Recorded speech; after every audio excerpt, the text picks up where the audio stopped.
বর্ষা মৌসুম এলেই ক্ষতি ও হুমকির মুখে পড়েন পঞ্চগড়ের সীমান্তবর্তী ১৫টি গ্রামের ৬ শতাধিক কৃষক ও ২০০ হেক্টর জমি। এক যুগ ধরে এমন সমস্যার সম্মুখীন হয়ে আসছেন তারা। তাদের দাবি, উজান ভাটিতে এলজিইডির নির্মিত ২টি স্লুইস গেটের অব্যবস্থাপনা এবং সড়ক বিভাগের নয়নজুলি দখল হওয়ায় এমন পরিস্থিতি সৃষ্টি হয়েছে। সমস্যার সমাধানে দায়িত্বশীলদের দ্বারস্থ হলেও কোনো প্রতিকার মিলছে না বলেও অভিযোগ রয়েছে কৃষকদের। আমাদের এই যে পানির কারণে আমরা এইখানে ২০০ একর মাটি আছে, আমার ১১টা গ্রাম, আমরা সবাই ডুবে যাচ্ছি। এমন ধান আবাদ করতে পারছি না। আমার মাটি আছে বিঘা ৩ মাটি, আমি আবাদ পাচ্ছি না এই পানিটার কারণে। পানিটা যেন স্থায়ীভাবে যাওয়ার একটা রাস্তা করে দেয়। এই যে টাঙ্গন ব্রিজ হইতে আলছাখানা পর্যন্ত, এই ব্রিজ পর্যন্ত একটা যদি ড্রেন হয়ে রাস্তার উত্তর পাশে পানিটা যাওয়ার, তাহলে আমাদের সুবিধা। এই পানিটা চলে যাবে, তাহলে আমরা আবাদটা পাবো। ওয়ালটন এখন দেশের সীমানা পেরিয়ে পৌঁছে গিয়েছে ৫০টিরও বেশি দেশে। ওয়ালটন, ঘরে ঘরে, বিশ্বজুড়ে। এলজিডির কাছে আর উদ্যোক্তা কর্মকর্তাগুলোর কাছে আমরা গেছি, কোনো ফলাফল পাইনি। জনগণ নয়নজলিতে বাড়ি করতেছে অবৈধভাবে, এগুলো আমরা সমাধান একটা চাই। অবশ্যই যেন আমাদেরকে এখানে একটা ড্রেন হোক বা এটার একটা সরকার ব্যবস্থা করে। এই টাঙ্গন ব্রিজ থেকে আলছাখানা চৌরাস্তা ব্রিজ পর্যন্ত। জানা যায়, পঞ্চগড়ের গরিনাবাড়ি ইউনিয়নের চারুখুড়া, চিকনমাটি, গরিনাবাড়ি সহ প্রায় ১৫টি গ্রাম দিয়ে ভারতীয় নাগর নদী সহ প্রবাহ রয়েছে বেশ কয়েকটি ছোট নদীর।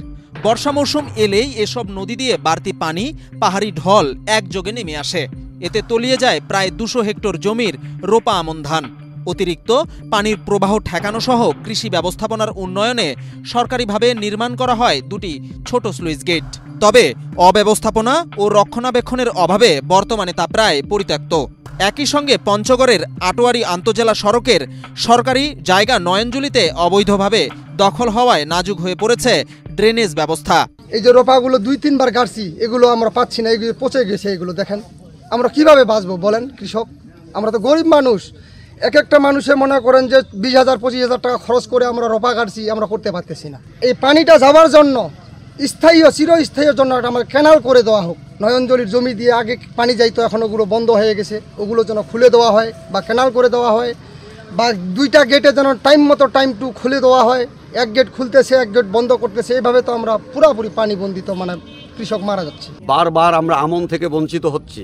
আমরা এই ব্যাপারে সর্বমহলে দৌড় ঝাঁপ করার পরেও কোনো সমাধান পাচ্ছি না। সরকারের কাছে বিনীতভাবে অনুরোধ জানাচ্ছি, আমাদের এই জলাবদ্ধতা থেকে যেন আমাদের মুক্তি দেওয়া হয়।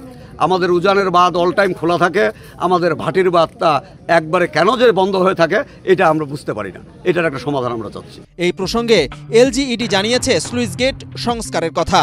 অপরদিকে সড়ক ও জনপথ বিভাগ বলছে, অবৈধ স্থাপনা ছাড়তে দখলদারদের দেওয়া হয়েছে নোটিশ। সড়ক বিভাগ পঞ্চগড়ের আওতাধীন সড়কসমূহের পাশে অবৈধ দখলদারদের প্রতিনিয়তই নোটিশ প্রদান করা হচ্ছে এবং আমরা উচ্ছেদ কার্যক্রম পরিচালনা করেছি ইতিমধ্যে। এছাড়াও যারা অবৈধ দখলদার রয়েছে, জেলা প্রশাসনের সহায়তায় অতি শীঘ্রই উচ্ছেদ কার্যক্রম পরিচালনা করা হবে। ২০০ হেক্টর জমিতে কৃষকরা সফলভাবে আমন ধান উৎপাদন করতে পারলে অনটন থেকে বাঁচতে পারেন এই কৃষকরা। বিজন কুমার, বাংলাদেশ প্রতিদিন।